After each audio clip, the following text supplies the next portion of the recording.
Buenas, bienvenidos a este vídeo de unplandivino.net. Vamos a ver con Claudia una primera parte del taller del cual ya vimos con el tema de restringir a los niños algo muy simpático, que es el taller de ética y moral, ¿verdad? Bueno, muy simpático, muy importante y muy frágil y tal. Bueno, ¿qué tal, Claudia? Voy a intentar cerrar un poco la ventana. Te saludo por ahí, si quieres. Bueno, muy buenos días aquí en Argentina. Sí, la verdad que sí, muy interesante. Y por ahí un poco lo que, entre comillas, exigimos, siento, es la aplicación, ¿no? La practicidad de poder involucrar esto en la cotidianeidad, que es muy bueno. Sí, totalmente. Sí.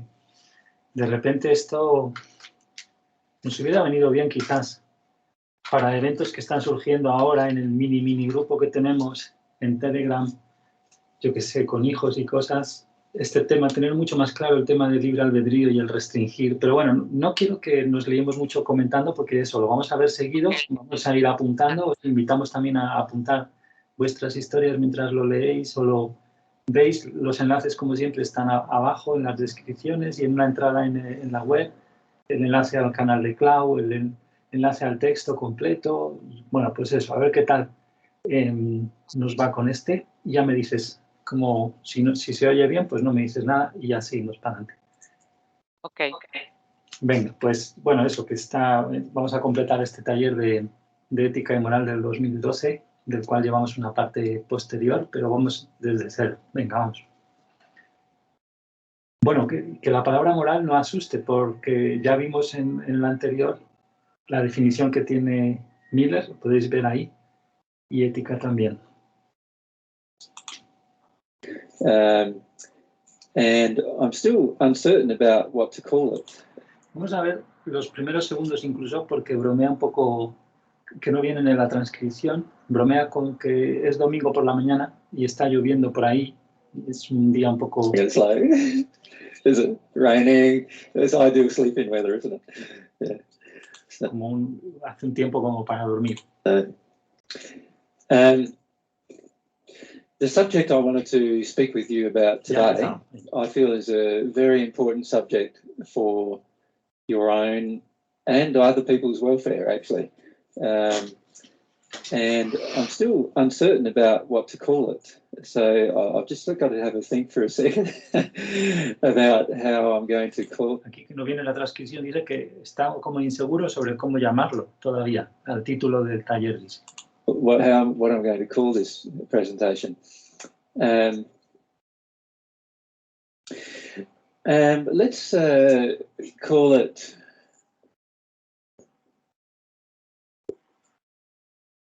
part of a series that I'd like to do called Love in Action. And I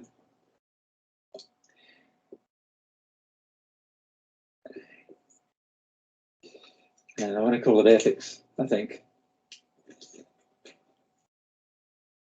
Have you ever done much philosophizing about ethics? Yeah. In the first century, this was something of primary concern to me, because quite frequently you would see in society, just as you do today, a lack of ethics, a lack of morality, what I'd call morality. So let's call it ethics and morality, shall we?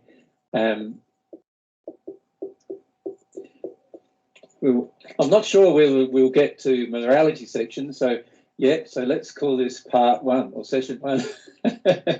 Because o sea, no está seguro, dice aquí, de si va a llegar a hablar de la parte de la moral y vamos a llamarlo parte 1 por ahora, que creo que no hay parte 2 de este taller, porque luego sí que habla de un poco moral. Que hemos visto y hemos desmitificado esa palabra, por así decirlo, si se puede decir así, al verlo del tema del alma. Pero bueno, ya lo comentaremos al final. I feel that today we probably only get the chance to speak primarily about ethics and the principles of love involved in ethics. Okay. In the first century, I spoke quite frequently to groups of people about one principle, because I was quite often, as I am today, asked the question of how do I know what's loving? Most people say to me, like, you know, I realise now that I'm not very developed in love, or I realise now that, you know, I'd really got no idea what love is, and I realise now that it's difficult for me to understand how to treat other people lovingly, and so forth. Does that make sense? If we could have the mobile, whoever that is, turn off, that'd be great. Aquí suena un teléfono móvil que dice si podemos apagar, no sé qué. It's so embarrassing, isn't it, when they go off and you think, oh, I forgot about that. And so what I would say to them is I'd answer them with one primary principle, which in the Bible has now come to be called the Golden Rule. Do any of you know it? The Golden Rule? Yeah, so if we need to mic though, so what's the Golden Rule? As I understand it, it's just treat others as you would have them treat you. Yes, so let's just write that. That's a very short summary of what I used to say, but that's okay. So how does it work? Treat others as you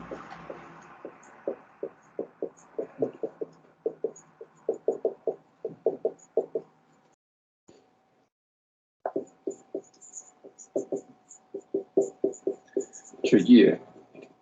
Well, it's more than just loving thy neighbour, actually. This statement has a lot involved in it, if you think about it, to the degree of which I would like you to have a think about it, actually.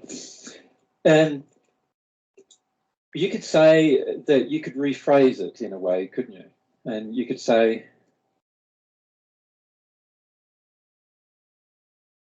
would I like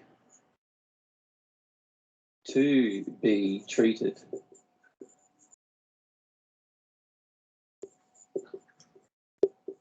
in the manner I treat others?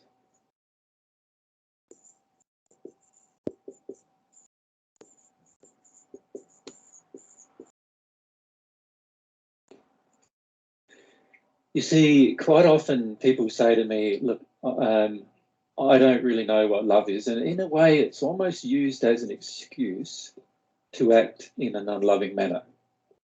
Say, I don't know how to treat people lovingly, and it's sort of a way of sort of disassembling or disconnecting from how we treat other people. So it's a way of getting away with poor behaviour. If you always ask this single question, would I like to be treated in the manner in which I treat others, you would very frequently be able to determine unloving behaviour. Can you see why? Because quite often we complain severely about how other people treat us, or how we observe other people treating other people, when quite often we ourselves are involved in exactly the same behaviour towards other people without noticing it at all. And the reason why is because generally we have a couple of emotional difficulties and problems. One problem that we have is that we're generally hypocrites.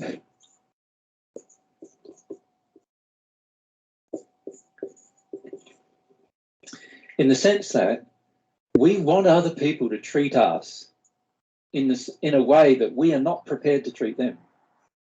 And to demand something of another person or ask something of another person that we are not prepared to do ourselves is a very hypocritical state. We're just being hypocritical in that place. We are therefore being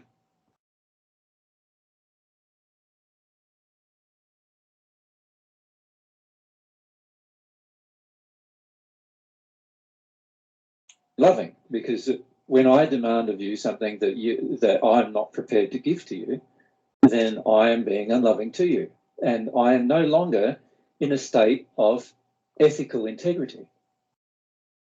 You see that? If I am prepared to give to you what I'm asking of you, now at least, even if that's wrong, even if what I'm asking you is wrong, if I'm prepared to give you exactly what I'm asking from you, at least I am in a state of ethical integrity. Can you see the difference? Whereas if I am not able to give to you what I am asking of you, then I am in no state of ethical integrity. And this is why I want to discuss the principle of ethics with you. So it's not, this is a facet, you could call it a facet of love that we need to learn. Mary, you'd like to just wait for the mic to warm up there? Yeah. Okay. Thanks, Bab. This discussion is very topical for me, and I feel like I want to engage this with my soul. So the first thing that comes up for me is about my family and the way I grew up. There was a lot of bargains, I suppose, or bartering in my family. So if one person felt something, we should all feel with them. Yes. And that's I wanted that as well. So say we're a family, if you felt something, we'd feel that with you, and then when I felt something, I'd expect you guys to feel that with me. Now, and that is ethical. Yeah.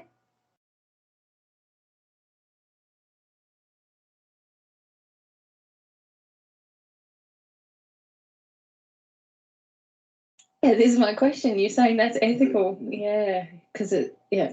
Yes. Okay. So if I wanted. Ahí ha dicho María que sí, esa era mi pregunta, si eso es ético. Ahí vemos cómo confirma que sí. You to share in my emotions, and then at the same time did not want you to share. I did not want to share in yours. Now I would be unethical, right? But what I'm pointing out is that there are layers of love, and the first layer of love is this. So the second layer of love is being able to treat other people in a manner that they do not treat you.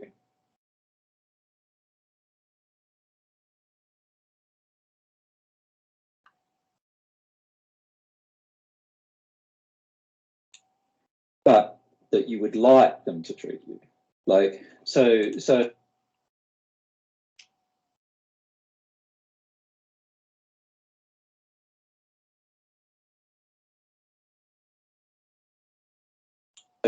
that's the second layer, if you like. But we can't even get to that layer if we're already unethical.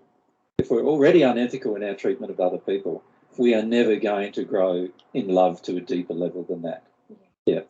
And so while I'm not saying that ethics is a proof of love, right, what I am saying is that ethics is a part of the process of becoming more loving. And it's an aspect of our self-reflective process, isn't it? Very much so. If we don't self-reflect, we're hardly ethical, are we? Yeah. In fact, if you're incapable of self-reflection, then you're going to be incapable of ethical behaviour. Yeah, definitely.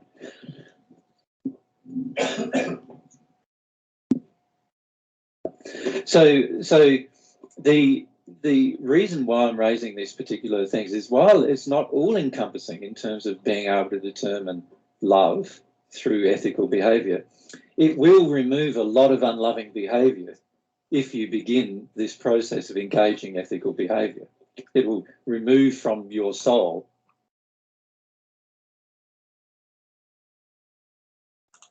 or confront in your soul when you're being unethical. And we can give many practical examples, which I'd like to give through this discussion, of how often unethical behaviour is engaged without people even realising it. How many of you yesterday did do an interview?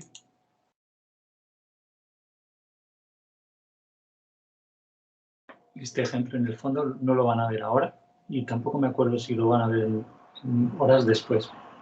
Pues ya lo vemos. With the National Geographic team, can you just put me up? So 1, 2, 3, 4 of you. You actually engaged in allowing them to be unethical with you yesterday, without knowing. We'll talk about that in a second, and it's something we're addressing with them. But I would like to discuss with you how that occurred. And many of you engage in unethical behaviour with your children in particular. In other words, you expect your children to do things that you don't expect of yourself. Now, we often use that example of, you know, a man who's smoking, saying, don't smoke, and if you smoke, I'm going to punish you, to their child, while they're themselves smoking.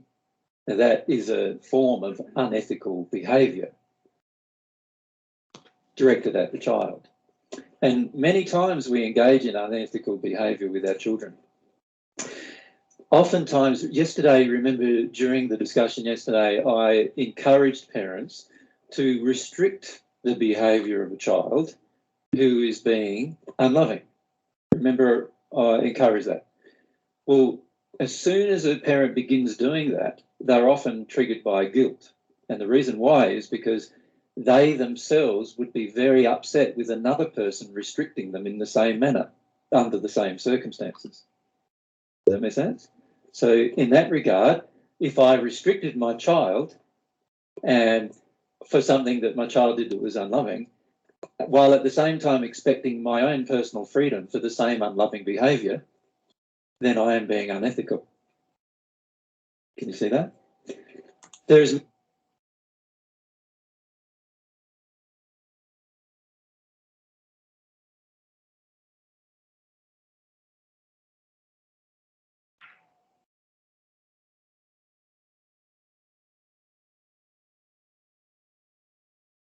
many recommendations that I've made in terms of how to deal with other people that often we are involved in unethical behaviour with, because often what happens is I make a discussion, I talk about, you know, for example, we talk about emotional demands that are placed upon other people.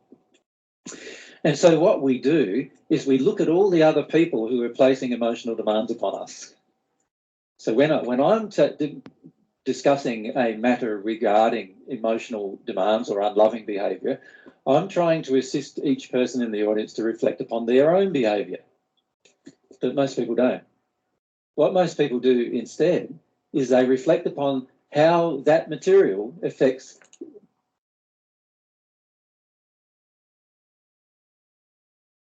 the behaviour of other people towards themselves, without reflecting upon their own behaviour towards other people. That is unethical. It's unethical for me to consider Mary's behaviour towards me, for example, in a relationship, without me considering my own behaviour towards Mary. You know, exactly the same matter. That would be an unethical thing for me to engage. But quite often we engage it. We actually say to people, you know, you're now doing this or you're now doing that. And right at the moment that we're pointing the finger at them, we are engaged in unethical behaviour. Because quite often, right at that moment, we are angry with them or upset with them for what they're doing, and we're not, you know, engaging our own emotions appropriately. And quite often, in that very moment, we are engaged in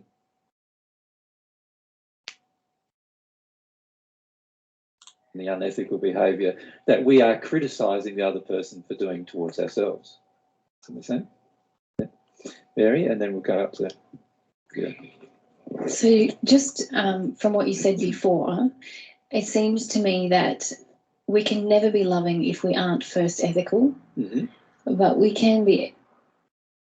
We can be even more loving, yes, by extending the ethics to another place. And extending the ethics to another place is not demanding of other people what I am willing to give them. So in other words, I am willing to give them love even if they hate me. I'm willing to give them love even if they're angry with me. I'm willing to give them love even if they don't accept me, they don't approve of me, and they try to make my life a living hell.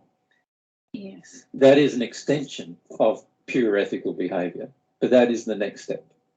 The first step is at least equal behaviour, where what I engage in with you is exactly what I expect or would like you to engage in with me. Yeah, I think what is coming up for me is about barter, because many people just engage that from a very intellectual, addiction-based place, don't they? Mm-hmm. And they say, "I'll give this to you, you give it to me, and then we're good." But often And that's not honest. Ethical. No, but it's not also honest. Yeah. And like most barters do not involve exchanging the same thing. If we look at the barter system of any barter system, emotionally in particular, most bartering does not involve the exchange of exactly the same thing.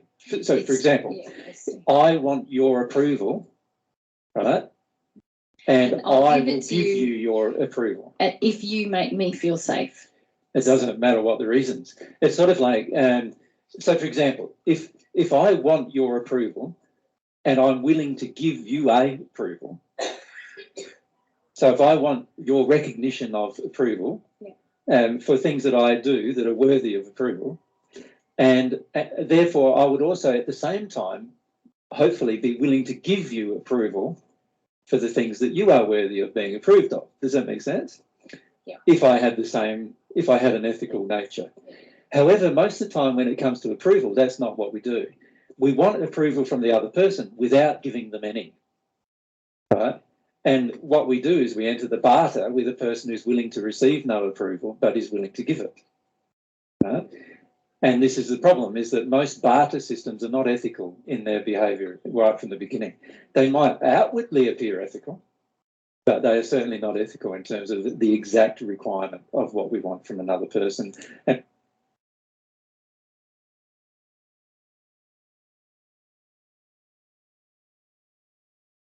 what we expect to be able to give them. So I would even argue most of the time that we are in unethical behaviour when we're bartering emotionally with another person. Yeah. Because we're not expecting the same thing we're giving, we're expecting something different. Yes. So in other words, a woman who gives to her husband sex wants safety in return. Yeah. She's not wanting sex in return. Yes. She's wanting safety in return. Yeah. And so she is not in an ethical relationship with her husband under those circumstances. If she was willing to give sex for the sake of getting sex in return, now she's in an ethical relationship with her husband. Yeah. Right? No, that's clear. And if she was willing, but if she wants power, and the way she gets power is by giving sex, now she's in an unethical relationship with her husband. She gives him sex in order to have power over him, and he gives her the power. That is an unethical relationship now, which is what the normal bartering system does. Yes. Yeah.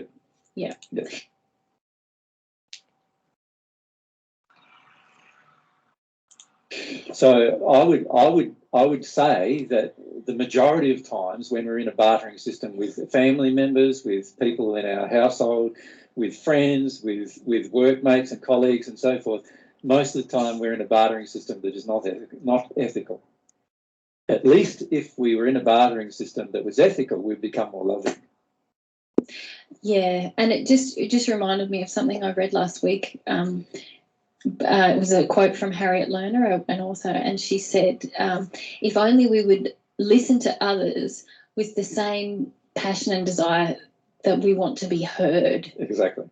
And that's been with me all week, like how much am I listening? And because I want to be heard. Yeah. Yes. Yeah. So unfortunately, people who want to be heard very rarely listen to others very much at all, because the demand they have going out towards others is, I want you to listen to me. I don't want to have to listen to you. So that is an unethical demand. Yeah. And very often we want someone to receive our facade. Yep. But we want the real them from them. Exactly. And that's unethical. And that's unethical too. Yeah. Yep. Yeah. If we go back to... This is confusing me a lot. Can I firstly make a statement about yesterday's...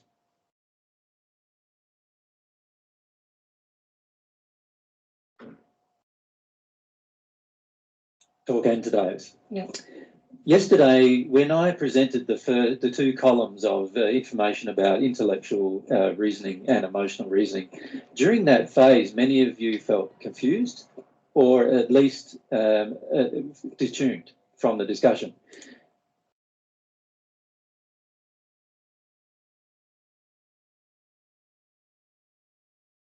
Can I just say something to you about confusion.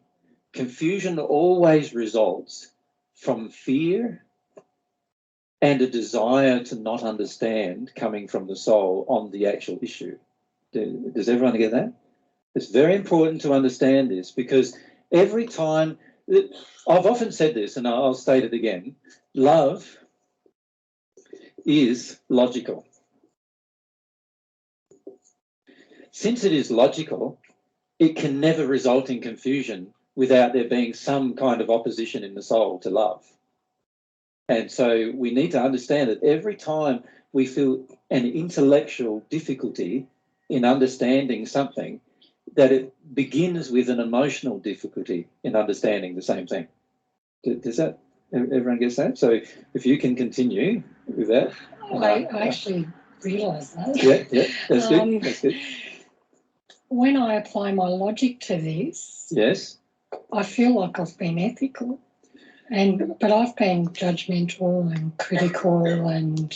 So let's look at the first one that you raised, judgmental. So if you tell me what you feel you've been. Critical. So, critical. Yeah. Demanding. Demanding. Yeah. Angry. Yeah, angry. This is in your sort of relationship with other people. Is that what you're saying? Yeah, yeah. Should we start with those four? Yeah, I think that's right. We'll get the general gist by the time we get to the fourth one. Y se ríe porque ella ha dicho, creo que eso es bastante. Con eso es basta. All right. Now, that means when I'm judgmental, under this statement here, I'm saying, would I like to be treated judgmentally by other people? I'm not up to that bit of it.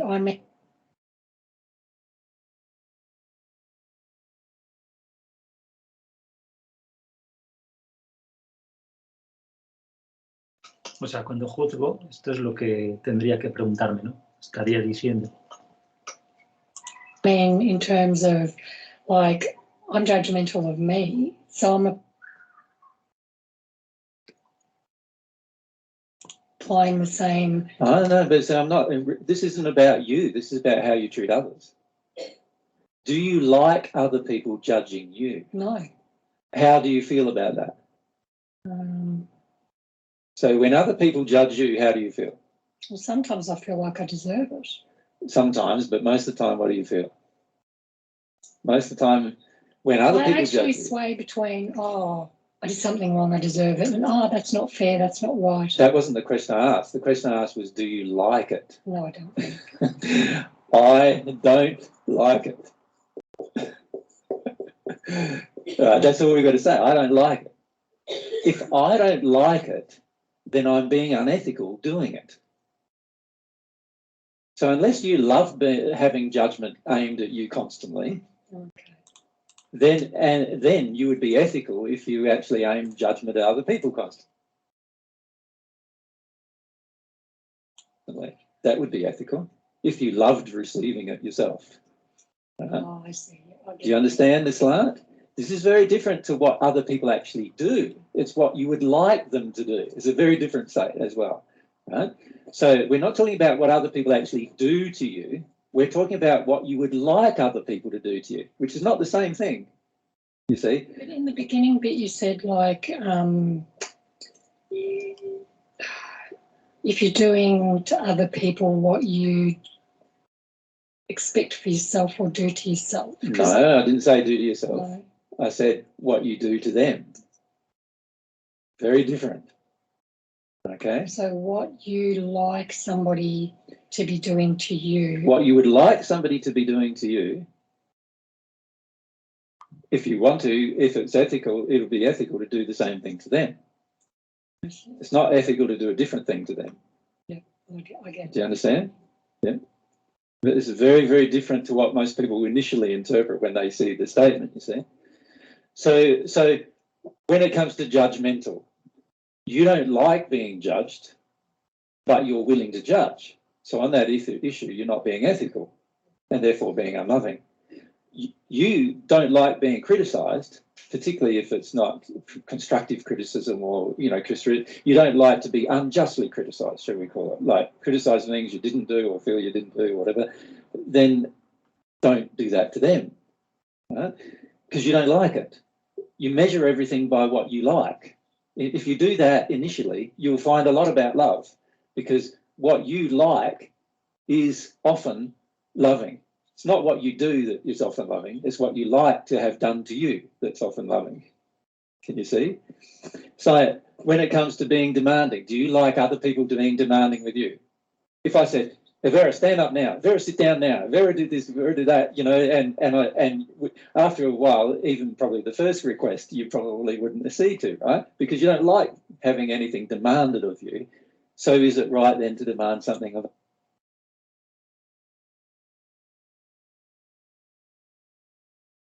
another person? Of course not. It's not ethical.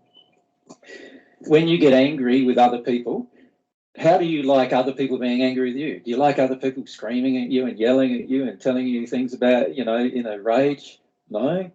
So then how can you say that being angry with another person is ethical? Can you see? Yeah.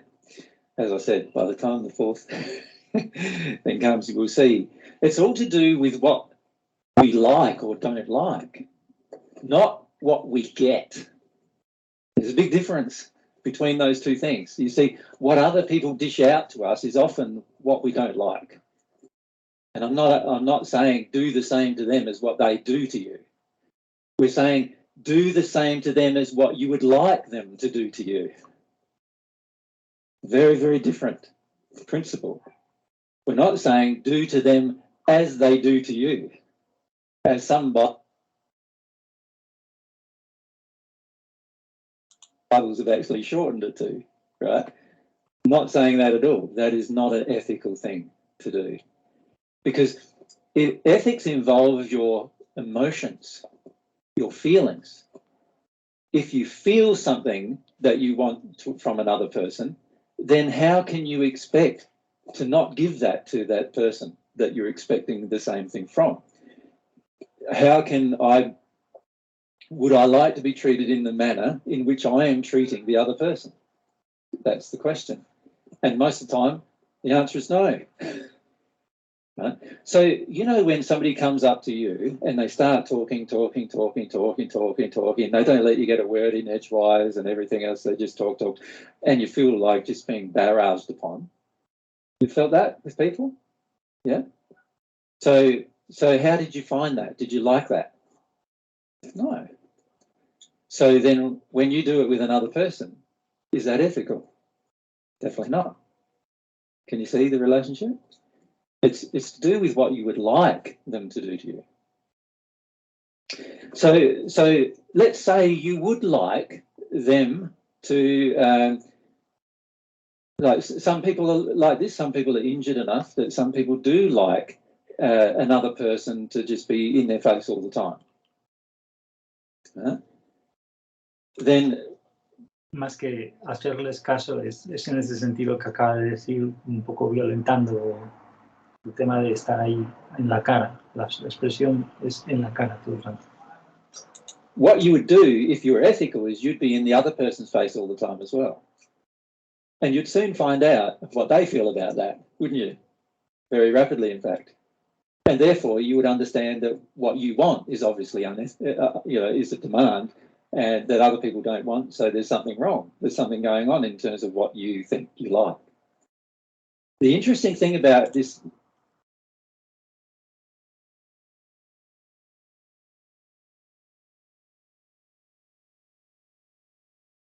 issue of ethics in this manner, treating it in this manner, is you will rapidly find out what other people don't like and what you don't like.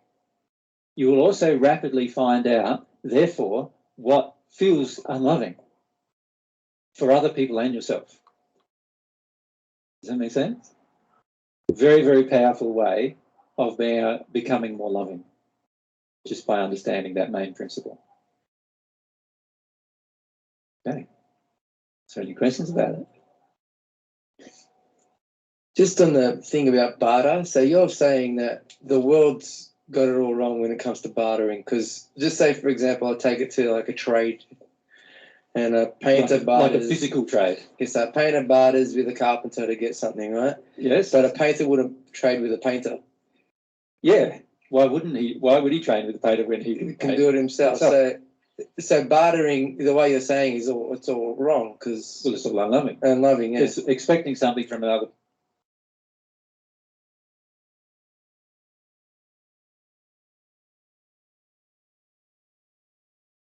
person that you're not willing to give them. Yeah.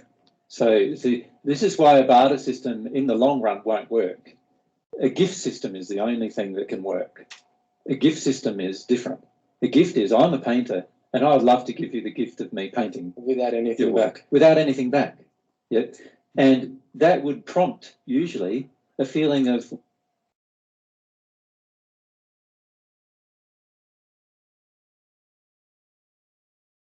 wow, appreciation and other feelings within yourself. And if you had anything that you felt that I might need, that would later probably prompt you to feel like, oh, I'd love to give to... But say, I grew up in a European family. Mm-hmm. Whatever you do, if you do it out of giving without anything in return, they feel so bad and they feel like they're obligated to give you something back. And the reason why people feel bad when you give them gifts is because they then feel obligated to return, and they don't know how to receive a gift, and we have not been taught as a society how to receive a gift. Does that make sense? As a society generally, we have not been taught how to receive a gift because we've been taught from a very, very young age that if anybody gives you a gift, you have to give them something in return. That's what we've been taught. You look at Christmas time. How many times have you ever been given a gift at Christmas time where somebody gives you a gift and you've forgotten to buy them one?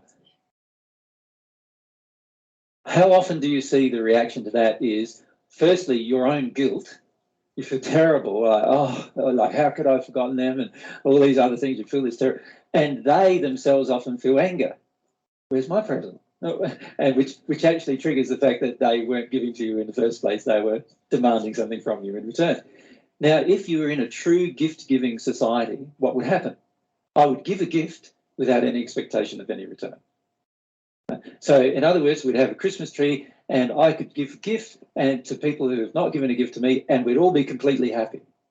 In fact, the receivers, instead of feeling guilt, which is a fear-based emotion, would be happy to receive.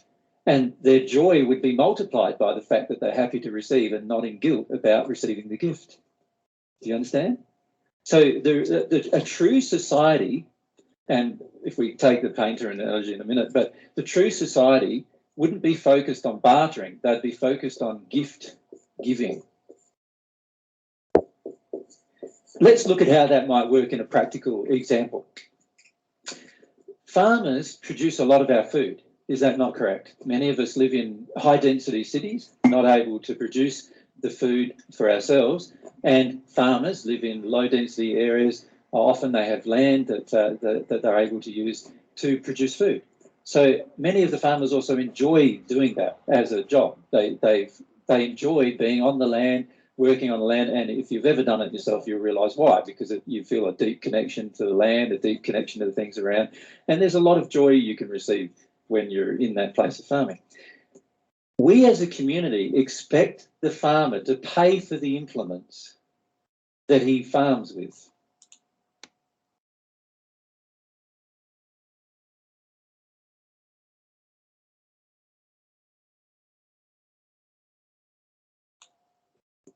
Right? This is an amazing and very stupid and idiotic thing for us to expect, actually. We should be giving him the implements to farm with. He is producing one of our essential items, food, without which we won't have very much long-term survivability. Is that not agreed? And yet, instead of helping him do that for us, we ask him to pay for doing that for us. Now, of course, the farmer then, in receiving this demand, then feels like he wants to be paid for his service. Many of the farmers would be very, very happy to produce all the food that they want, that their land could produce, for free, if they had been given everything they need to do such a thing.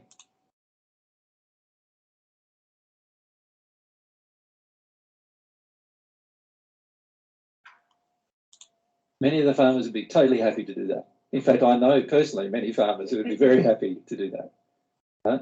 Many persons who are in their passion on the land, wanting to grow things for other people, wanting to do things for other people, would be very, very happy to receive a heap of things, fuel and seeds and equipment to do this for you, for society, and they'd just feel an immense joy of not having to worry about money ever again. Right? Ever again. If it's a bad year, they don't have to worry about paying off any debt. They don't have to worry about paying off any land. They don't have to worry about paying off any people. They, you know, because all of the things they need, even during a bad year, are going to be supplied to them because they have this desire to produce our food. Now, that is a gift-giving society where the farmer is wanting to give the gift of his effort to society, and society wants to give the gift of all the tools and implements and all the resources and everything else he needs to get that done. You imagine that society in comparison to the society that we live in today. The society we live in today is an economic society based on the bartering system, if you think about it. It's like paying for resources. So the people who produce the tractors get fed at some point by the farmer, and yet they want the farmer to pay for the tractor that the farmer then uses to produce the food that the guy who made the tractor needs to live. Now, that all could be circumvented if we had a gift-giving society. But to have a gift-giving society, we've all got to be far more trustworthy and trusting than we currently are. If we have a barter society,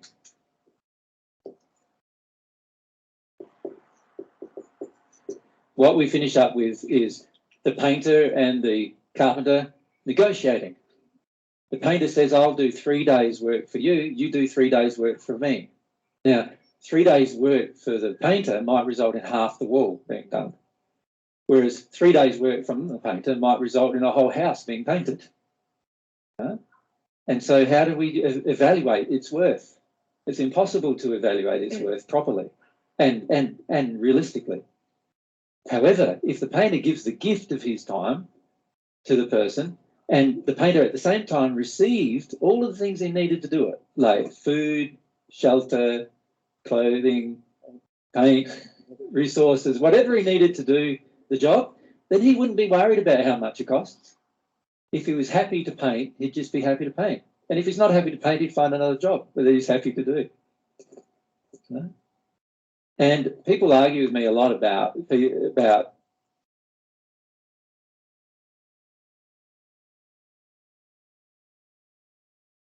fact that you know, this isn't a practical thing in an environment, in a social environment.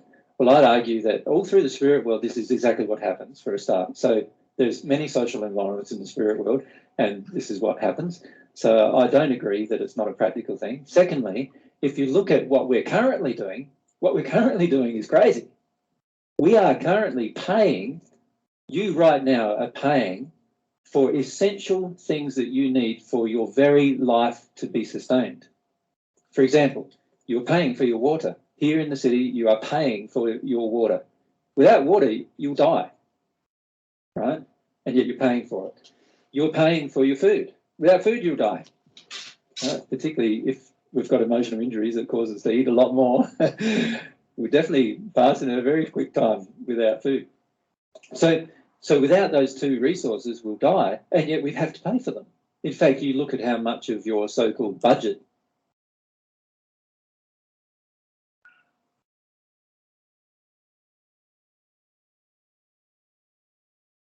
per week goes towards those two resources, less so towards water. Although if you're looking at drinking water, like water that's actually tasting nice to drink, then the average person would need around 3 to 4 litres a day if we were honest with ourselves and looked after ourselves.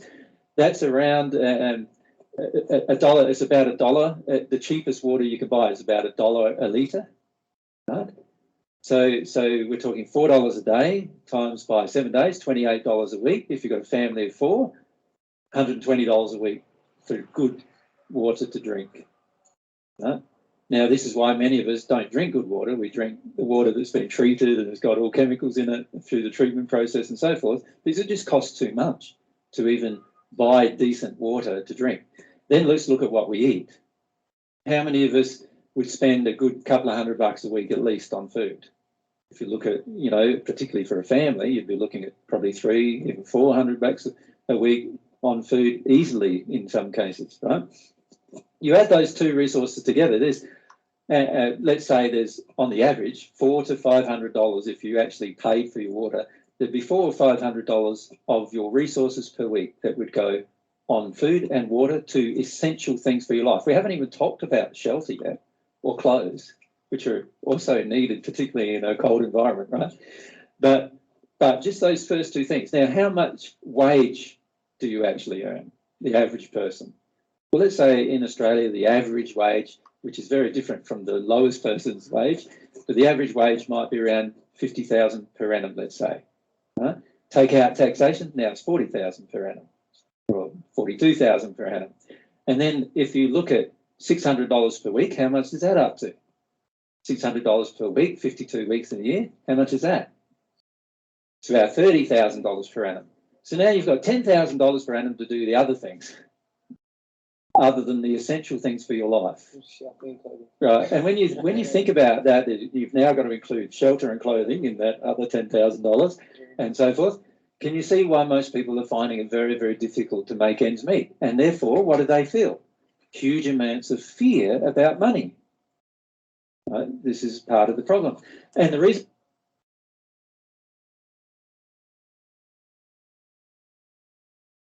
why is because we're all engaged in this barter system. The whole world is engaged for centuries, for millennia actually.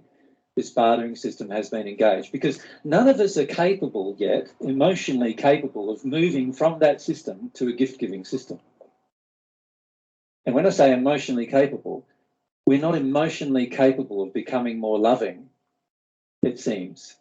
For many, many millennia, for thousands and thousands of years, we've not been emotionally capable of moving from this low development society where everybody barters with each other constantly and tries to get as much for as little as they can, to a gift-giving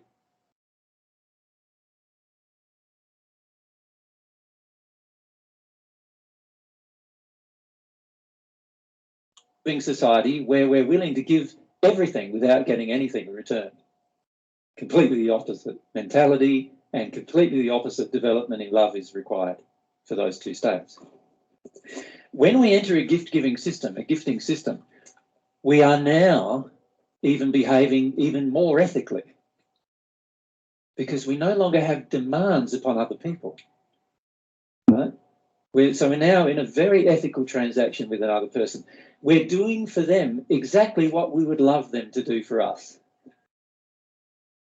So that is a very highly ethical proposition and therefore a highly ethical society. Now, we are capable, with our mankind's intellect, we are capable of developing this kind of society. We are capable of its development as long as we address the emotional impediments inside of us that cause us to be so unloving as to be resistive to such a society. We have the intellectual cleverness and the capacity to love that would allow us to do it. But it's a matter of developing ourselves in such a manner that eventually gets whole groups of people into that condition. So the beauty of examining this question of ethics, and the reason why I'm sort of starting to raise these subjects of love in action, like how does love look like when it's acted upon, is because it helps you start to analyse what's happening inside of yourself that causes you to not be able to act in the manner that would be more ethical and therefore more loving. And it causes us to be more circumspect regarding yourself. Now, I'm not suggesting you need to punish yourself for your past behaviour and inaction. Right? So I'm not suggesting we need to do that. What we need to do instead is to love ourselves enough to move from the unethical behaviour that we currently get involved in into a place of higher ethics and therefore higher love. Now, this matter is immaterial of whether we want to connect to God or not. The only way for our society to actually develop further is for all of us to change the way we view society and our demands upon it. That's the only way it's going to become better than it currently is. We can continue doing exactly the same thing that we're currently doing, and that we will end up with exactly the same results as we have ended up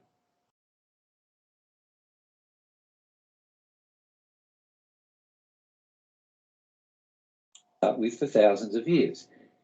Do those results appeal to you? Do you like the fact that you spend $500 a week of your money having to live? Do you like the fact that if you don't earn that $500, you feel stressed, fearful, afraid of the outcome, afraid of what's going to happen to you, and afraid of your life? Do you like that? Well, if you don't like that, why are we doing it? We need to change what we do. Can you see? So we need to become more developed, even in our logical way of looking at life. Can you see that? And the reason why we are not more logical is because there are emotions in us that prevent us from becoming logical. Right? We often view everything as normal as what we currently have. It's like what we raised yesterday. Remember, I started talking to you yesterday about what we view as normal with regard to ourselves, and then what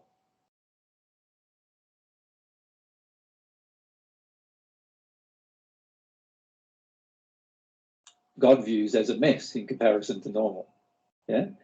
And we need to also see it from the society, what we view in society as normal. So it is normal to pay in society, it is normal to pay for your water. It is normal in society to pay for your food. It is normal in society to pay for your shelter. Is it normal in society that if you're distressed, that you pay for your medical?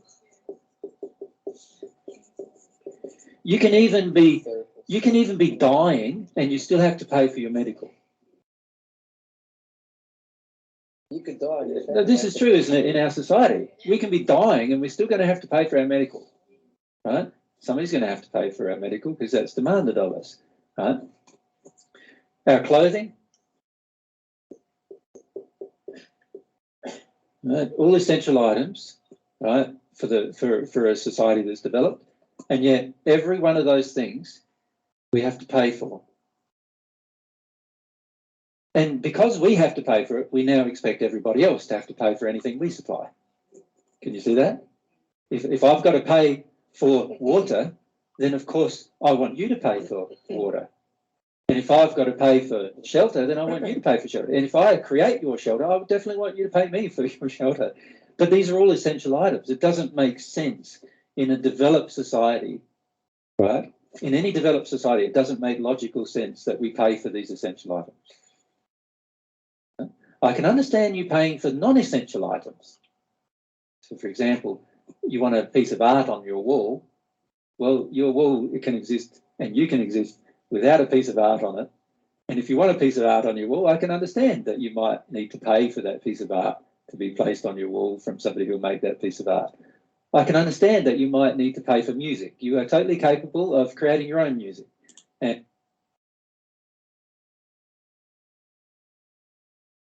And if you want music from another source, then I can sort of understand why a developed society might ask you at some point to pay for that music, particularly if it uses a lot of resources to create.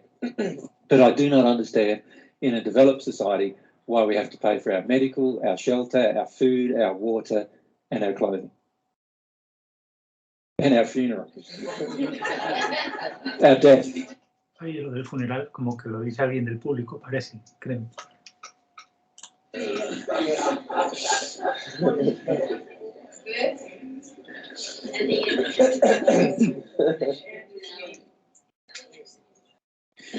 Well, the reality is that the energy needed to produce all of these things is freely abundant to all of us. That's the reality, right? And the earth itself has methods that we can use to produce this energy. We receive enough energy from the sun to do all of these things. Is that not true? To provide for all of these things for free. And yet we don't. And we think we're developed. We think we actually are logical. And I'm saying, definitely not logical, and we're definitely not developed if we think that paying for this makes any sense logically or ethically. It doesn't make any ethical sense that a person has to pay for their own medical expenses. You think about the ethical, how would you like it? You're incapacitated, your leg's broken, you can't work, you can't do anything, right? And then have to pay for the fact that your leg's broken after you've also been laid up for 6 weeks and unable to do anything. Now, I can understand why a person might need to pay for self-destructive medical expenses. In other words, if a person drinks himself into oblivion and then has to have his liver removed or kidneys, replaced through some donor process, then I can understand completely why he should have to pay for that particular operation. I do not understand why an accident would be something that we'd need to pay for. Now, I know in the end that you could argue that the law of attraction has brought you the accident and there's all these emotions involved in the accident. And there are ways to do with all of that in an ethical society. However, if we love other people, no matter what accident has befallen them, we'd want to help them, would we not? And would we we wouldn't want to add to their burden by now asking them to pay for a self-income. Right? Now, so these particular things, now anybody who provides any of these particular things should be given all the resources and everything they need to provide these things. We shouldn't demand in a society that is logical and ethical, we should not demand that any person who supplies any of these things actually has to pay for anything to do so. Because these are all essential things that we need in society. We need enough water, food, shelter, medical attention, clothing, and funerals to be happening. Because these are all a fact of our current life. Now, I'm not saying they're a fact of our future life, but what I'm saying is that they are a fact of our current life, and we could easily raise the entire consciousness of mankind by just changing the way we do a few things with those basic particular things that we need. Right? So there would no longer be sweatshops where they get paid $1 a month or $1 a week to produce your clothes. They'd be given all the food they need, all the clothes, all the material they need, all the things that they need, all the equipment they need, all the tools they need to produce your clothes if they wanted to produce your clothes. Because that is ethical. We would be doing for them what we would like to be done to ourselves. It's also logical, if you think about it. Why would you want something that you desperately need from another person, such as water or food, and then force the person who's producing such a thing that is essential for your own life to actually pay for doing you the service? Why would you ever want that? It doesn't make any sense whatsoever. So my feelings are that we are totally capable as a human race to change what we do from this unethical bartering, economical bartering system that we currently have into a purely ethical, particularly with the basic essentials of life, into a purely ethical delivery of services that we're able to achieve as a human race. We're totally capable of this.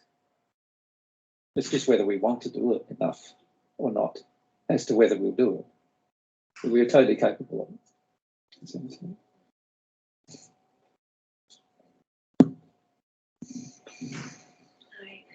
It's all okay listening to it, but how do we start as a society to do all these things? I was waiting for someone to ask that very question.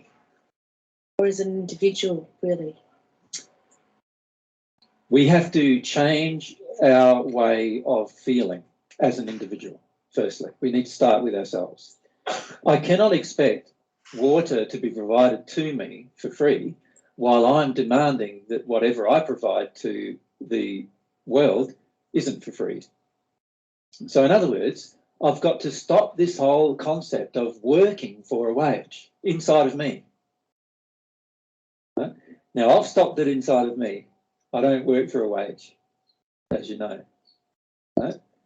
What happens with myself, and what I've been trying to show you through my example, is that I give you talks, or all the things I love doing are given to you for free. Now, a lot of times people, because of their appreciation of the things they're receiving, they give me some money which Mary and I can live on.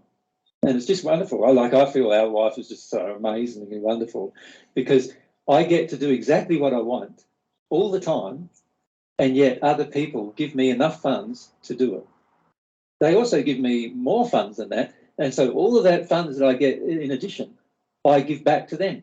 So by producing DVDs, doing more things that I'm capable of doing.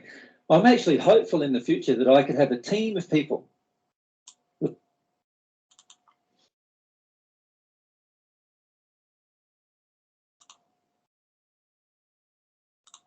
like team of 20, 40, 60 people providing all these same services all over the world, and eventually 100, 200, 500,000 people.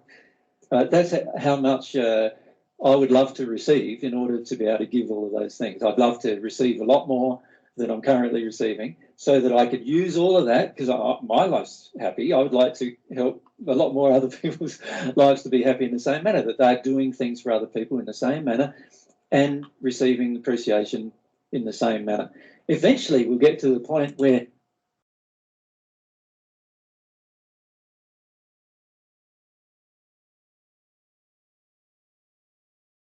it won't even be monetarily based. It'll be like, we get all the food we need, we get all the clothes we need, we get all the shelter we need, we go from place to place. Who cares whether you even have a home after that? You know that you're just going to be doing what you like doing in any direction, and there'll be somebody there who loves it enough that they'll want to give you something in return to look after these basic necessities. But for that to occur in society, I have to first change. I have to first do it. Right? So a lot of people who have businesses ask me, well, how can I bring my business in harmony with God's love? My first answer to them is this: don't charge anymore an hourly rate. Don't charge for your service anymore. You know what? Almost every person I know, there's a couple of people I know who've done that, but almost every person who's heard that doesn't take that very first step. The reason why is because they have got so many emotions in them that they can't do it, that they're not prepared to address those emotions and actually release that and work through the issues involved. So I've had to do that myself, and I've done that many years ago, where I've released the emotions involved with that. And so that's why myself and Mary have this life now that we have, where we can go around doing all these different things, enjoying, our interactions with everyone, helping everyone. We just get a lot of joy out of all of that. And on top of that, we get so much appreciation that we're able to survive without having to go out and work. Mary is an occupational therapist, and she could go out to work and earn 60, 70 grand a year. Which is probably, if you're full-time, probably a bit more than that, right? It depends where. Yeah, and for myself, like I was earning $600,000 a year before I began doing this. So I'm capable of earning a lot more money than I'm currently earning, doing something I don't like, as are many of you, capable of earning things that you don't, from what you don't like. But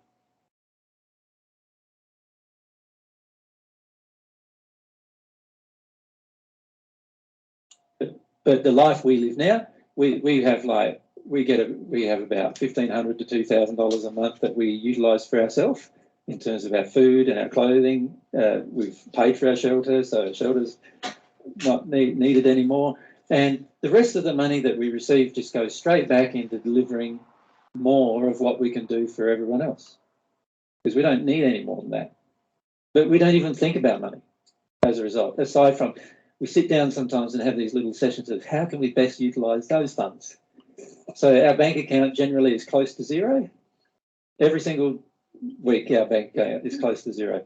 At the moment, we've just been given a donation from somebody that will enable us to produce like probably 4,000 or 5,000 DVDs, right? So all we're doing is just, we get those donations and away we go with that, producing it, because we don't need it. Our life's great. We don't need more ourselves, right? And once you start engaging this particular type of life, and you engage, you have to work in your passion as well. You'll find, and you engage these the gift giving kind of life, where you're giving the gift of your time to other people. You will find that it's just incredibly satisfying, and you will have changed, and you're living in a society that hasn't changed yet. So myself and Mary, Kate, are able to still live in this society that hasn't changed, which is not focused on gift giving, it's focused on bartering. And the main reason why is because people's hearts are involved in the exchange. And when their hearts are involved in the exchange, they feel appreciative. And so we end up getting all the things we need as a result. So that's how you do it. You take the first step of changing how you earn your money yourself. It's very confronting. Almost every person I know who I've said that to has not changed that first step. Right?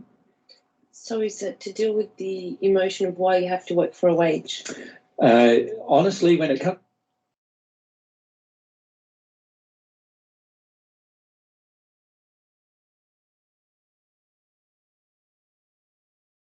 to money, we have a large number of emotions associated with money and the reason why we do what we do. The largest emotion that we have is fear. We are afraid that the bills that we have and the other things will not get paid. We're afraid of being put in jail. We're afraid of having to declare bankruptcy, and then what will we do? We're just so afraid. We're afraid of everything. We're afraid of how it looks. We're afraid of how it looks to other people. We're afraid of where we're going to get the money from. We're afraid of how we're going to live, how we're going to eat, how we're going to sleep, where we're going to sleep if we don't have all this money coming in. Fear is our primary reason. Once you confront this issue of bartering in financial world, you realise that you've got a lot of fear, a lot more fear than you ever realised you had before, because we now accept as normal all this fear. And so what we do is when we go out and earn the money, we're really pandering to the fear. We're really saying, this is the only way I can make this fear go away, right? So what we do is we make the fear go away by action. So we take action to make the fear go away, and the action we take is to go and get a job we don't like and work in it for 40 hours a week. That we don't want to work in it for 40 hours. We'd probably prefer 20 or 25 or whatever it is. But and to be frank, if it's a job we don't like, we probably want to work at 0 hours. For most of us, if we had a job we liked, what would we do? Would you care about whether you worked 100 hours a week if it was what you loved doing? You wouldn't, would you? Like, you go, what do you mean work? Well, I'm not working. Like, myself and Mary don't think going around doing all of this is work. Because it's not. Like, for us, it's just like, no, this is our joy and our passion. How could you ever view it?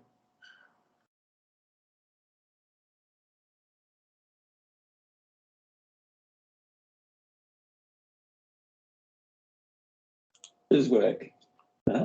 And the reality is the majority of us are not willing to even find something we desire to do that passionately, where we're willing to take the risk of losing everything to do. So there's so many fears. So when you first confront the emotion inside of yourself of why you do everything for money, the biggest emotions will come up relating to fear. And of course, fear suppresses desire. So every time you're afraid, you're going to go, oh, no, I don't really think I'd like that particular job. You convince yourself things that are not true when you're in the state of fear. Like, so you go inside of yourself and you go, no, oh, yeah, I'd really like to do music, but I don't want to do it that bad that I'm broke doing it. Right? I'd really like to do art, that's the thing I'm passionate about, but I'm no good with it. I don't do it good enough to sell. Right? That's what we initially start out with as well, this whole idea that you're not good enough, nobody's going to pay for it and all these kind of things. And these are all just fears that we have, long lists of them that we can address by just doing a few basic things with our life and taking action. So that's what I would do. Thank you. Yeah, that's what I've done. So I can say, and I can say it works because I've done it. Yeah. Just on that, with the, what if you're in a, you say for me, so for music, for example, people won't even let me do a gig unless I give them a fee. Or like with the school that I'm working at, I had to come up with a fee, otherwise I wouldn't be able to be in that desire in that school, because it's part of the ethics of the world at the moment that I need to have a fee in that school. Yeah, and I'd just say to them, look, you're going to have to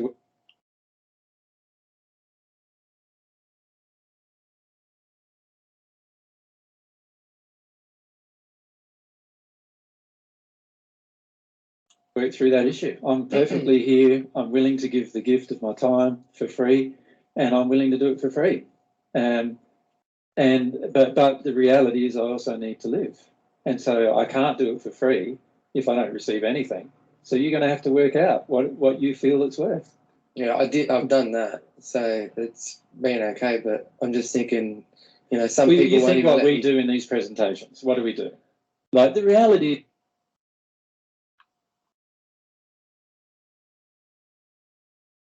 is the truth I'm giving you is like most of you have never heard it before because it hasn't been presented before on Earth, right? Secondly, it's going to affect your entire life, is it not? Like everything in your life is going to be affected by the things I'm presenting to you. So an essential, like divine truth is on there as an essential, right? I said to Mary yesterday, I said, I find it really, really interesting. I said, the very thing that is the most essential thing in everybody's life, they're already receiving for free. Yeah, already receiving it for free. And divine truth, you're already receiving for free. Isn't that wonderful? So they are essential parts of your life. So the way I view it is like, this is an essential thing for everybody on the planet, divine truth. I've got to give it to everybody. And I had a lot of fear at the start, right? I had a lot of fears about even receiving.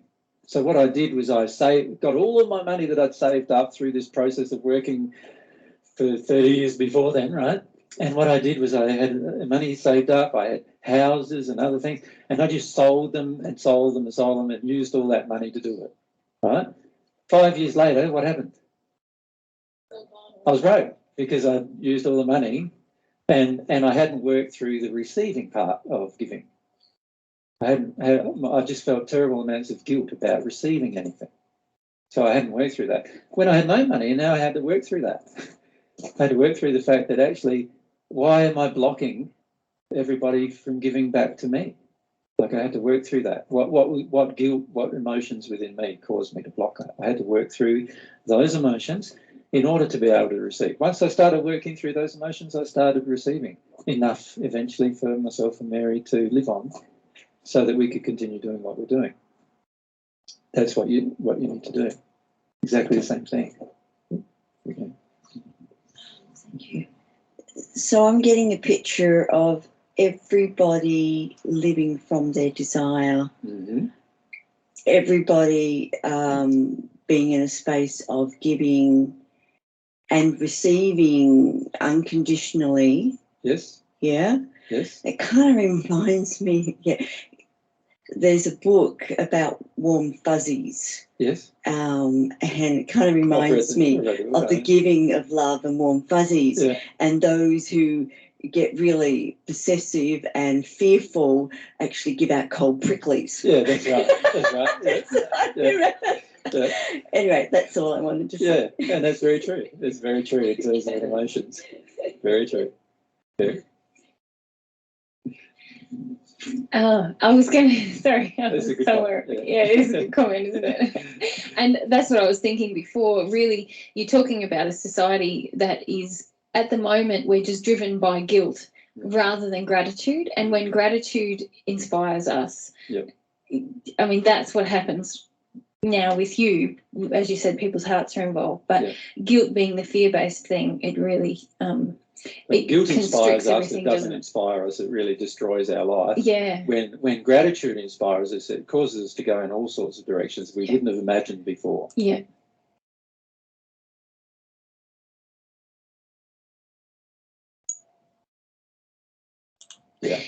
I was just going to share about the feelings that came up, because now I'm in the process of going through what you went through. Yes. So until now I've sort of been relying on you and carrying quietly all my money-based emotions. Yeah, yeah. And I made a decision at the start of the year that I wanted to address it. Yeah. And that affected our collective income or gifts or whatever. Yeah, as soon as I disclaimed any responsibility for producing anything in our life, and I placed the responsibility on Mary to begin doing some of that, and our resources went from having a regular flow of funds where we could produce DVDs and send out things and do all these other things, to having nothing within the space of about a week. Because I spent everything. I spent everything I get. So it was all spent within a week, and there was nothing coming in after that. Yeah. And that was great, because that showed me where I'm at. Yeah. Even though I felt a bit guilty. But, yeah. But what I was going to say, you're talking about fear, and I know I have fear, but something that I'm seeing more and more is that I equate money with love. Yes. And I notice when I feel that I really give of myself in a presentation,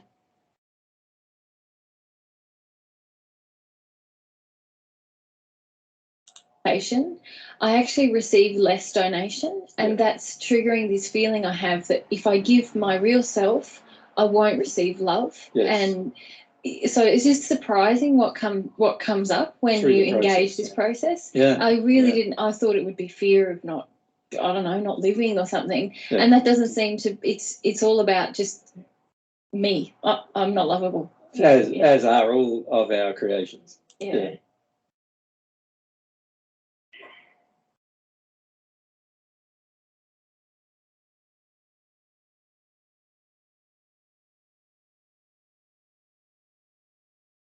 Yeah. No, it's very true.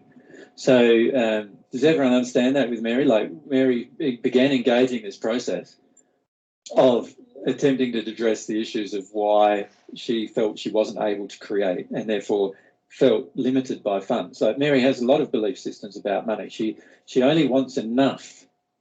Well, I want megabucks. Right? The reason why I want megabucks is I know exactly what I'm going to do with it. And I've already decided what I'm going to do with it. Like, it's not for me. Like, at the end of the day, it's not going to be for me. We're probably still going to live in our little 2-bedroom home in 40 acres exactly the same way as we're always going to. We're very, very happy there. And I can't imagine ever changing that. We don't need more personal resources at all than what we're currently getting. We don't need more at all. But I would love to have the funds to do huge amounts of things all over the earth. Like, wouldn't you? Of course you would.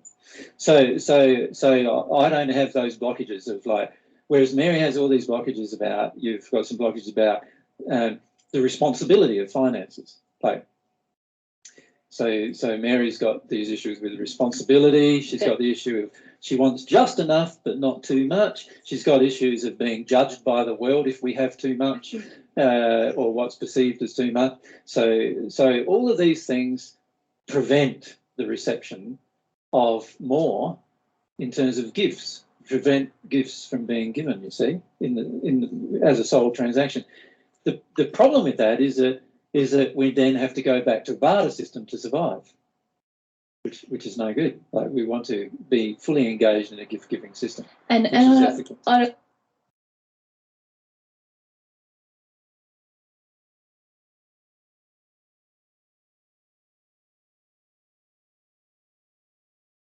want to do that because I do think divine truth is on that. Like, God, I feel divine truth is on the list as on well. the list, yeah. But so I don't want to charge anyone. I'll cross it off the list because it's not essential for a physical life. Yeah.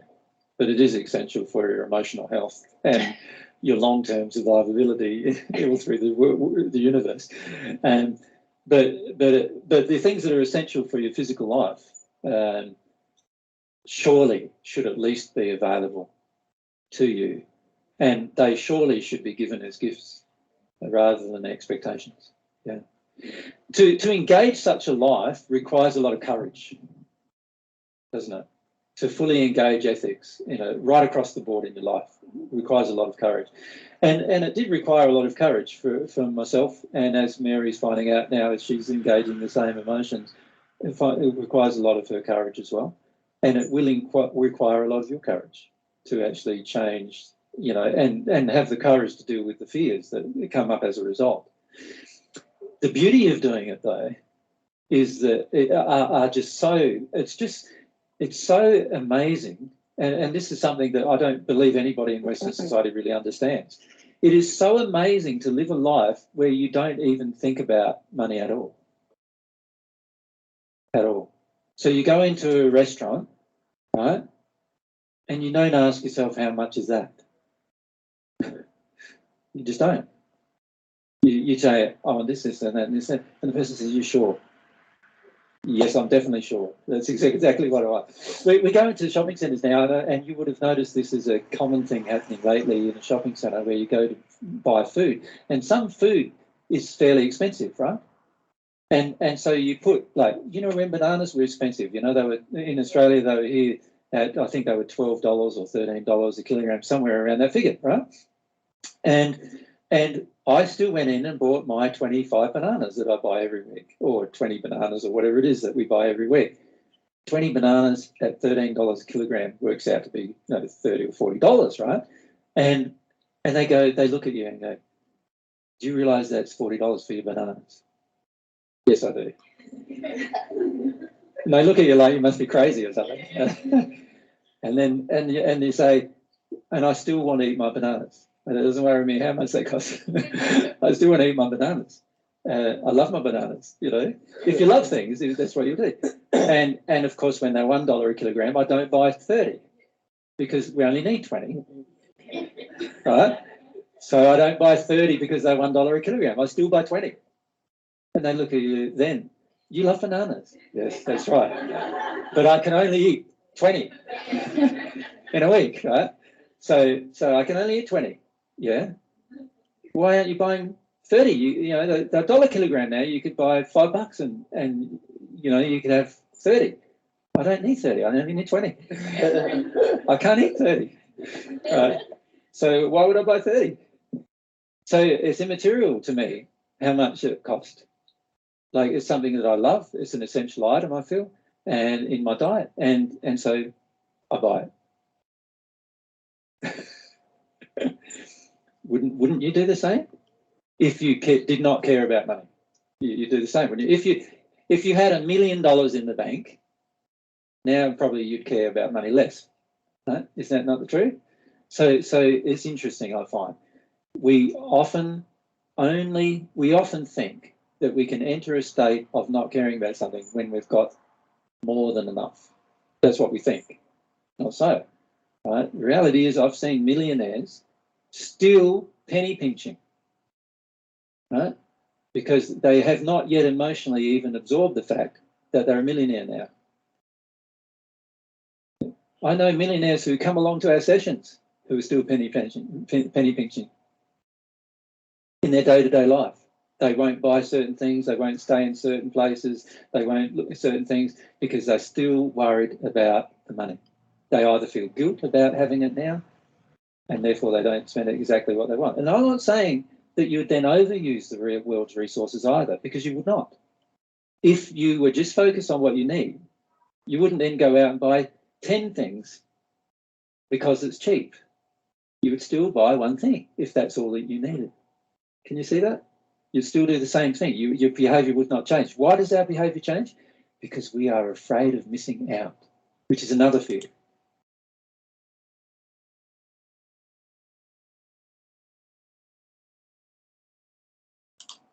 That's why our behaviour changes. So when we've got the $1 bananas and we're afraid of missing out, you can only eat a certain number of bananas.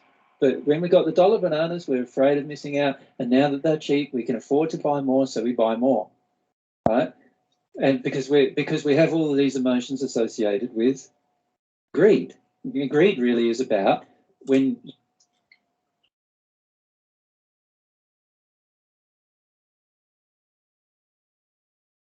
Aquí en realidad no, esto del principio no lo dice, está todo incidiendo en el caso este de los plátanos solo $1 el kilo. Me miedo a dejarlos pasar.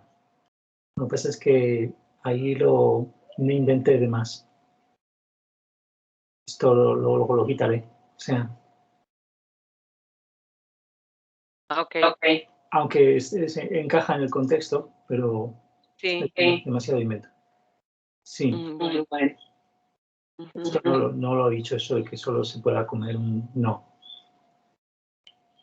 Está todo el rato en el caso a $1. Tenemos miedo a dejarlos pasar, por así decir. You can afford to do something. Greed is all about, I want to get as much.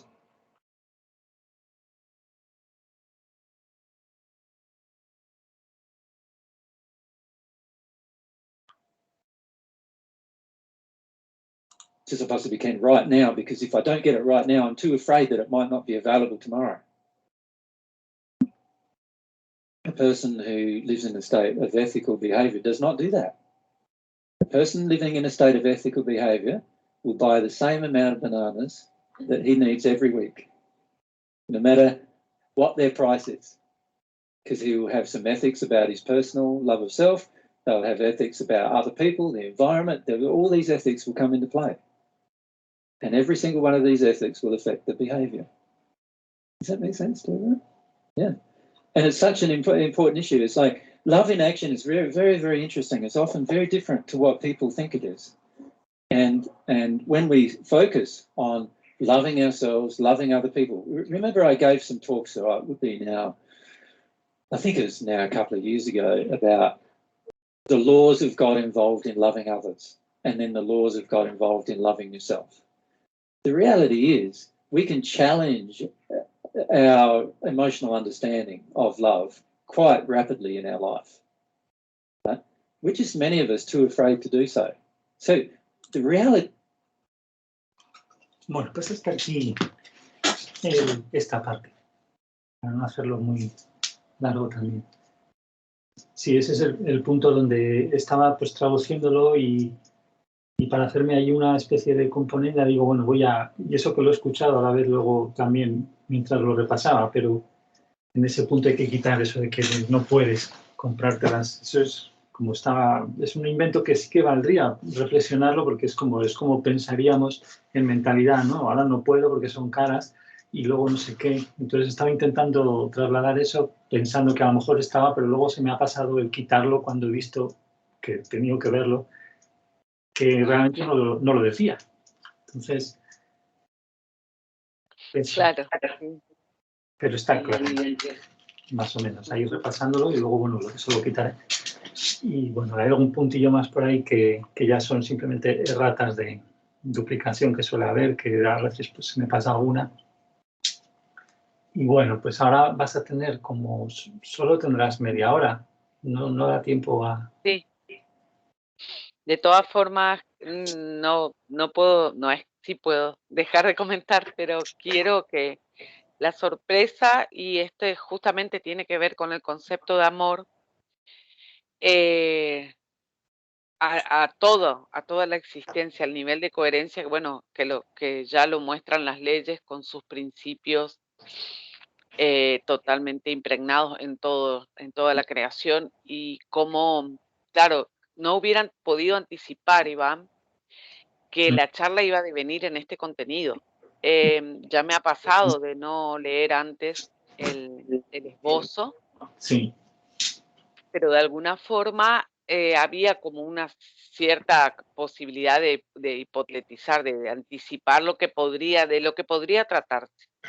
Hoy cuando vimos esto y como hablamos de la sujeción de los niños como parte de esta misma charla también, entonces tampoco, te digo que fue sorprendente para mí empezar a hablar del dinero. En principio porque, bueno, lo estoy viviendo personalmente, es como que, bueno, sentía eso, ¿no? De si querías la respuesta, como lo venimos experimentando, aquí está. Sí, Desde hace un tiempo atrás, desde hace un tiempo atrás que siento que cada vez que te ocupás amorosamente de traducir y todo, y en el compartir y esto de hacer regalos, que es lo que siento que haces también, Entonces... Porque estamos aquí comentando cosas súper valiosas y no podríamos hacerlo así si no estuvieras. Así que, y también tú y, bueno, sobre todo tú que has estado y luego también las otras personas un poco, ¿no? Pero sí. O sea, bueno, entonces... Claro, digo, no solo lo pertinente, o sea, casi como decir, bueno, aquí está, pero hablo de la magnitud, o sea, el concepto de amor, que no está tan, nosotros tenemos algo tan apocopado, así, tan chiquito, tan limitado, y solo para algunas cosas, y somos capaces de decir, bueno, acá sí amo, acá no amo, por ejemplo, como que así, ¿no? A vos sí, a vos no, y esto sí, esto no, y como lo dice Mary justamente, pensé que tenía que ver con el miedo a vivir y era simplemente que no estaba siendo amorosa. Y vos, pero ¿y qué tiene que ver con el dinero? O sea, como que, ¿no? Como la gente dice, bueno, pero vamos a hablar de dinero o de amor, algo así, ¿no? Y cómo se hizo, fue sumamente para mí nutritivo, así como así fue algo servido así en bandeja, justamente lo que estoy sintiendo es eso, ¿no? La generosidad. Súper sorprendente lo que ha metido en el taller, ¿no? A mí también la primera vez que lo veo, de repente, ostras, el tema del regalo, que no es un tema nuevo, que ha salido en otras canalizaciones y cosas, pero es súper radical y es lo que has dicho, es transversal de repente a todo, ¿no? El amor, el dinero, espera un momento, ya lo vamos a solucionar ya del todo, ya está. Sin misterios, porque en otras canalizaciones y cosas a veces aparece, no, porque hay que ser, sí, el regalo, no sé cuántos, sí, como para que tú en realidad para que tú te relaciones con los espíritus que están ahí en tus heridas, dándote adicción, pero aquí es todo clarísimo, ¿no? Y el énfasis en la lógica y en el amor juntos, verdad y amor van juntos y punto pelota, se ha acabado.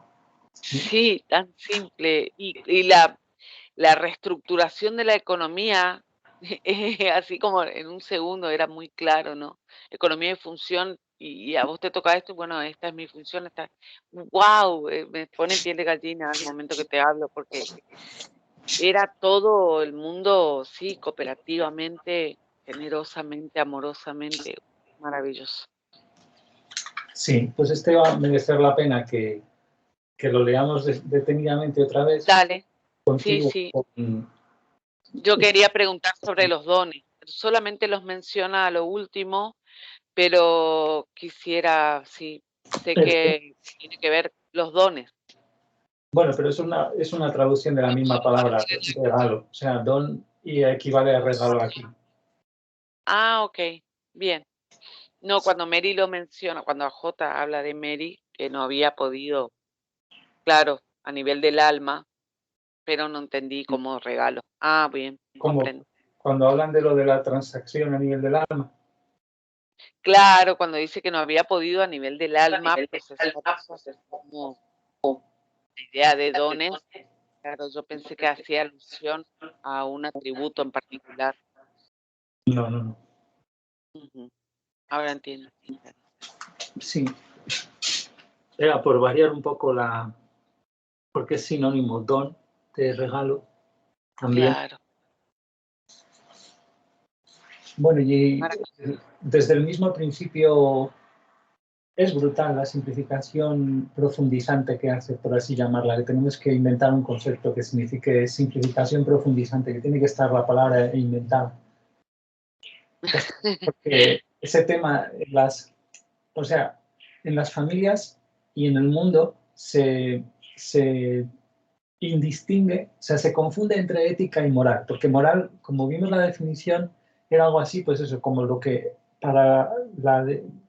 Dios considera que es amoroso desde su visión, no el tema este que hemos visto. Eso o sea, que lo que hemos visto es muy profundo, porque la ética, en la última capa de la ética que nos han presentado, es un comportamiento eso de hacer a los demás cosas que aunque ellos no te las hagan, sabes que son buenas, amorosas, y tú las haces, pues eso es lo que parece que también tenemos confundido con moral, qué será moral, qué no será moral, y eso es lo que no llegan a esta claridad de la relación con Dios y los principios que ya los has comentado. Todo esto no llegan en los materiales que hemos visto en otras ocasiones, o sea, antes de conocer la verdad divina. Pero lo que quería decir muy claramente, eso, aún no he entrado en ello, pero es que se confunde la moral con la ética, si te das cuenta, y en las familias se dice, no, es que tienen esos principios morales, no son éticos, y a lo mejor sí que son más éticos que lo normal porque están compartiendo las familias, están diciendo las reglas, oye, si aquí todos compartimos estos sentimientos, yo espero de ti que compartas este sentimiento y tú tienes que ser conmiserable conmigo, o sea, tener conmiseración conmigo y tú lo haces igual, entonces somos éticos y están ahí reaseguradas y a eso lo llaman moral y lo llaman hacer caso a Dios y honrar a la familia y no sé qué, no sé cuántos. Y están solo en un nivel muy bajo de ética, aunque ya por lo menos es ética, no es una familia, a lo mejor es un caso que te estoy poniendo más o menos medio idílico, que no es una familia que hace trueques, sino que realmente es ético. A ver, yo espero de ti que tengas esta conmiseración y tú la misma. Me has pillado, ¿no? O sea, Sí, sí, sí. Bueno, en mi caso era así. En mi caso, en mi familia, la conmiseración y era así. O sea, es como que era ético en este sentido de que lo que yo te doy y lo que yo espero también era así, es así. sí, y por eso hay ese sentido de sacralización dentro de la familia que se confunde con ética y moral, y se confunde, por lo tanto, Dios con el amor natural. O sea, el amor divino, por lo tanto, está capado de entrada porque se sacraliza y se confunde con esos intercambios de aprendizaje que pueden llevar a aprendizajes, pero relativos al amor natural, el amor que tengo dentro de mí en el sentido de, oye, si soy ético, es decir, me comporto éticamente, aunque esté haciendo algo mal, pero bueno, pues voy a crecer en amor, ha dicho en un momento dado Jesús, ha dicho, bueno, por lo menos si sois claros y intercambiáis lo mismo, o sea, no hacéis esos trueques que ya sí que no son éticos ni siquiera, pues por lo menos ya creceréis en amor. Y eso es lo que sostiene un poco toda la mitología del hogar y de la familia como una especie de sustituto y de justificación a veces bueno, que también es una base social, civilizatoria, que habría que hablar mucho de eso porque, bueno, es raro. Es muy raro porque con eso puedes justificar, y se va a justificar, de hecho, pues eso, una visión de Dios sin Dios, ¿no? Muchas veces se súper justifica ahí. Si yo sentí eso, lo tomé como nota, por ejemplo, respecto de eso, sobre todo cuando entendí que la correspondencia de lo que dar, recibir, o sea, lo que doy, pido también, eso pasaba en mi familia. Y sí había, de todas maneras, había regalos que, como que, entre comillas, regalos en este sentido, sí, eran regalos, pero tenían una letra chica, por decir. Que yo, claro, no era regalo, pero que yo, Iván, le había dado valor. Nadie me lo dijo, nadie me dijo, por ejemplo, mi mamá vendió una casa y la persona que le pagó con dinero y en parte de pago también un auto. Bueno, nadie quería el auto, yo agarro el auto, entre comillas, pensé que me vendría bien, pero yo después sentí que le debía, que es algo de lo que ya habló ahí, porque no estamos acostumbrados a recibir regalos y yo sentí que le debía, pero al mismo tiempo, cuando yo, suponte, no era, a ver, no actuaba en consecuencia, o sea, qué sé yo, no la visitaba todos los domingos, porque ahí no vivía con mi mamá yo, entonces sí había un reclamo. O sea, mientras yo hiciera, eso no se notaba. Yo le daba el valor, porque en ese momento hasta terapia hice, y el psicólogo me dijo, bueno, pero que vos estás casada con tu madre, mira, ahora me estoy acordando del incesto, claro. Claro. entonces me lo dijo él, es que tu cama, porque era el tema de los domingos, dónde iba la familia, y yo quería ir con mi mamá, y el que era mi esposo en ese momento no quería quedarse en la casa, y quería estar acá, y yo quería ir con mi mamá porque tenía que ir, y lloraba, y qué sé yo. Estoy hablando hace no mucho, o sea, tengo 49, y bueno, hará 20 años atrás, capaz, 25. Pero yo era grande, te quiero decir, y sentía como que estaba faltando el trato. Pero así también, cuando yo, entre comillas, me animaba a desobedecer, porque seguramente por debajo me pesaba, mi mamá me llamaba diciéndome que estaba mal, que estaba sola, o sea, sí, había una letra chica. Sí, pues eso es, y ese es el tema de la... ¿por dónde empiezan las sectas? O sea, lo que llaman, en inglés lo llaman culto, y seguro que en América lo estaréis también llamando culto para significar secta muchas veces, y yo lo he hecho alguna vez. El comportamiento sectario de mafia, ¿no? Tenemos este trato, ¿no? Así, que no está escrito, ¿no? Y cosas así, eso empieza desde muy pronto. Y eso es lo que luego aprovechan las religiones y las instituciones sociales de todo tipo, porque ese comportamiento ya está programado desde antes de la cuna incluso, con las heridas emocionales que son totalmente contra el regalo, o sea, totalmente contra la progresión ética, porque a todo el mundo le gusta la sensación y todo el mundo la ha experimentado, más o menos todo el mundo, de lo bonito que es recibir sin que la gente te pida a cambio, etcétera, ¿no? Pero claro, o sea, que ya empieza lo que es la mafia, ¿no? Sí, y fíjate, Francesca, mi nieta tiene 5 años. Y ahora, por ejemplo, ella me dice, su cumpleaños fue el 19 de julio. Y ahora que estamos ya en septiembre, la semana pasada creo que me dice, ¿vos qué me regalaste en mi cumpleaños? Y le dije, bueno, yo contribuí con dinero para que tengas el castillo, que es el inflable ese en el que saltan, y que tengas el castillo inflable. Ah, yo no quería un castillo inflable. Ah, bueno, tu mamá me dijo que a vos te gustaba. Y le digo, Franche, pero a vos te gustaba así, pero ahora me doy cuenta que no. No, me gusta así, que no me gusta el regalo que me hiciste. Quiero otro regalo. Claro, entonces, Vamos, quiero, eso claro. con 10 años más y una pistola, exactamente. Claro, ¿entendés? Entonces le digo, claro, yo en ese sentido, y ahora con todo esto que comprendo, incluso hablar del amor es un regalo, de que el tiempo es un regalo, todo lo que AJ pone ahí en valor, claro, es wow, o sea, como uno realmente, y ya está, tiene 5, con los, digamos, las asociaciones que hace, con los conceptos que está construyendo de lo que es un regalo, de lo que debe ser y de exigir, porque ya deja de ser un regalo, lo está exigiendo. Y entonces, claro, sí, a eso vamos. Y la demanda, y bueno, en una de las cosas que a Francesca, por ejemplo, le cuesta muchísimo, que también comprendo la gratificación inmediata, que es parte de la generación joven, que no vive los procesos de las cosas, pero también estamos un poco alimentando todo eso, porque para no escuchar los padres el berrinche, para callarse, satisfacemos la demanda, entonces es un ciclo, ¿no? Pero también eso, ¿no? Que le cuesta mucho esperar, pero no vive la frustración, no la tolera, digamos, no la atraviesa, le pone muy mal, algo que no sea así como ya, pero ya lo quiero.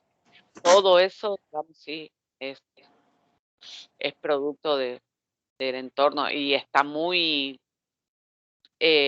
coaccionado, veo yo, por todo, la tecnología sobre todo, con la publicidad, el consumismo, la verdad es que sí, es muy prematuro, lo veo, tiene 5.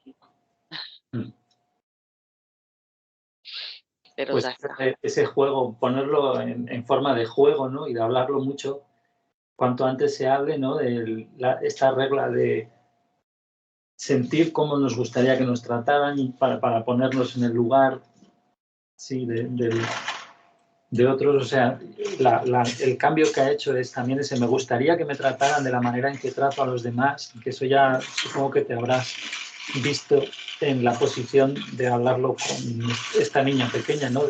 Pero a ti te gustaría que te traten de la manera en que tú estás tratando. con los golpes y todo eso. No sé si explícitamente lo habéis planteado así, pero... Sí, pero claro, esto se hace también, perdona, claro, se hace también poniendo la expectativa sobre los niños de que tienen que ser buenos. Por lo tanto, oye, tienes que... Porque muchas veces es eso, oye, a ti, como que es el niño herido también, de la madre y del padre, ¿no? De, oye, trátame como te gustaría que... Sí, ya. no, claro, sí. Y además, acá entra, hablando de gratificación, también entra el trueque, así el premio, soy bueno, esto, me porté bien, entonces puedo esto, empieza así, totalmente. Ujú. Premio recompensa, digamos. Es muy distinto a cuando en un momento AJ, hablando de la crianza, menciona el refuerzo positivo en cuanto a la valoración de cuando asume responsabilidades que ya corresponden a otros, pero lo hacen en forma de contrato, entre comillas, o sea, de un acuerdo, y que va a tener un valor y se le reconoce, y es todo un poco lo que venía explicando él ahora. Es muy distinto al sistema de premio que lo único que hace, sí, de alguna manera es torcer la voluntad.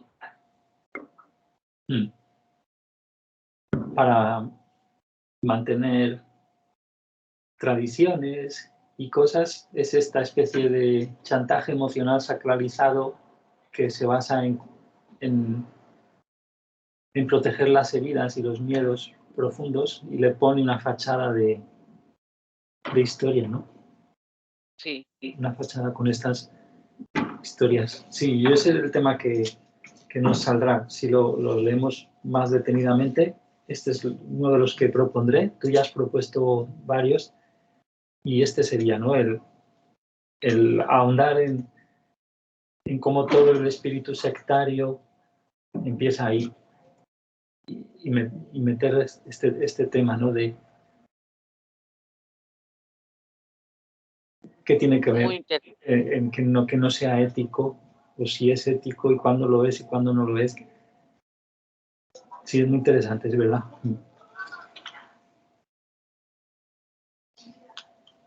Muchas gracias, Iván. Sí, porque es una cosa que comenta a veces, lo dice tal cual, o sea, Miller en varios sitios. O sea, todo este tema de...